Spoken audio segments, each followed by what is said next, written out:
In the opening match of the NAB AFL Under 18 Championships, Western Australia, down by 9 points at three-quarter time, overcome a determined Northern Territory at TI Stadium to get home by 14 points.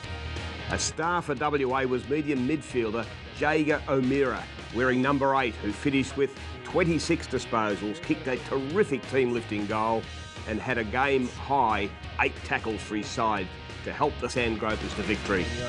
His 183-centimetre O'Meara showed a terrific combination of poise and toughness in winning the contested ball, as well as leadership for a bottom-age player in his team's victory, winning no doubt best on the ground honours.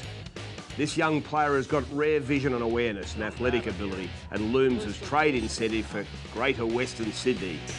Live wire small forward for the Northern Territory and Anthony Tupanwuti, his mates call him Waller, was a star for the NT with 3 clever goals from his 15 disposals. The youngster from the Tiwi Islands plays for the Tiwi Bombers in the NTFL and for Gippsland Power in the TAC Cup in Victoria.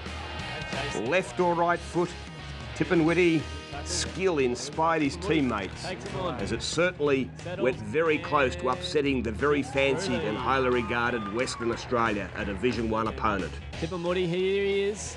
Can he get the footy? Keeps it out in front. Picks up. There he is. Tupanwuti. Voila, lovely goal, number 14, Tupanwuti. In Game 2 of the Championships at Blacktown, Western Sydney, South Australia defeated a dogged Queensland outfit by 57 points in a no-frills display to start their 2011 Championship campaign with a solid win. Medium forward, number 7, Sam Mays from South Australia, caught the eye with his quick leads and strong hands, giving the Crow Eaters a target up forward, where he grabbed 7 marks and kicked 4 goals free. The 187 Mays comes from Port Pirie and now plays for North Adelaide. As a bottom-age player, he's one certainly to follow towards the AFL draft in 2012. Amongst Queensland's best was medium midfielder Peter Yagmore, number 23, who grabbed 18 possessions and whose long left foot kicking and pace provided the Scorpions with great drive through the midfield. He also laid 9 tackles, putting great pressure on the Crow Eaters, which would have pleased his coach, David Ashker. The versatile Yagmore, who turns 80 in October, comes from Morningside and is certain to be watched closely in the championships by the Gold Coast Suns, given their list establishment concessions. In the second game at Blacktown, the highly fancied Victorian Metro team overwhelmed an enthusiastic New South Wales ACT Rams outfit to win by 80 points.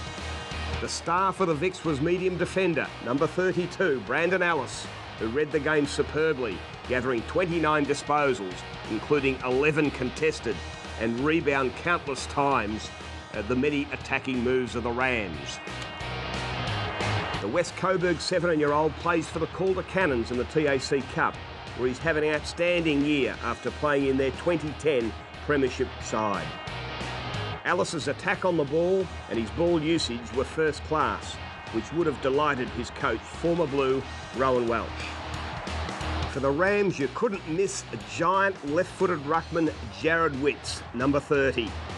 The 207-centimetre and that's 6'10", is also a well-proportioned 107 kilos in weight, and at just 18 years of age is fast learning the art of ruck work. Witts had 24 hitouts for the Rams and 12 disposals and grabbed 5 marks, which certainly would have pleased not just his coach Nick Stevens, but Collingwood, who have signed the youngster on scholarship, and he seems certain to be joining them next year. Witts has had only 3 years in the game after basketball and rugby and cricket made way for a shot at AFL. Jared Witts, who first played at St Ives in Sydney in 2008, a player to watch in the 2011 NAB AFL Under 18 Championships. In the final match in round 1, the reigning champions Vic Country held off a fast-finishing home team Tasmania down at Bellerive Oval in Hobart in freezing cold conditions, as well as very windy, last Sunday in the final game. Outstanding for Vic Country was Lockie Whitfield, number 12, who doesn't turn 17 until next month, and at 182 centimetres can play in all positions from back, forward to midfield. Whitfield was all class, gathering 24 possessions and distributing the ball effectively by hand and foot, a real feature of his game. Whitfield also kicked 2 important goals for his side and had a major influence on the outcome, and continues to build on an impressive CV to date for Australia at under 17 level, when he was best on the ground against Geelong's VFL side at the MCG earlier in the year, repeated that when he played for the Australian under 17 team against AFL Europe across in London, and then played well again against the Essendon VFL team, the Bendigo Bombers, on return. From the Dandenong Stingrays in the TAC Cup, Whitfield is a special talent who consistently does exceptional things. For Tassie, there was no one better than key forward number 39, Julian DeBoz.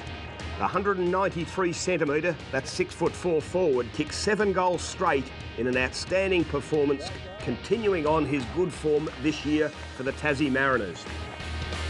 In lead games in the TAC Cup for Tassie, he kicked 6 goals against both the Sandringham Dragons and the Oakley Chargers to set up his Move International Championships. DeBoz reads the ball beautifully in flight, and in the windy conditions was superb, taking 7 marks. But he also showed plenty of footy smarts at ground level with 2 accurate snaps. The North Hobart youngster, new to the state AFL scene, certainly has caught everyone's eye with his outstanding performances so far this year.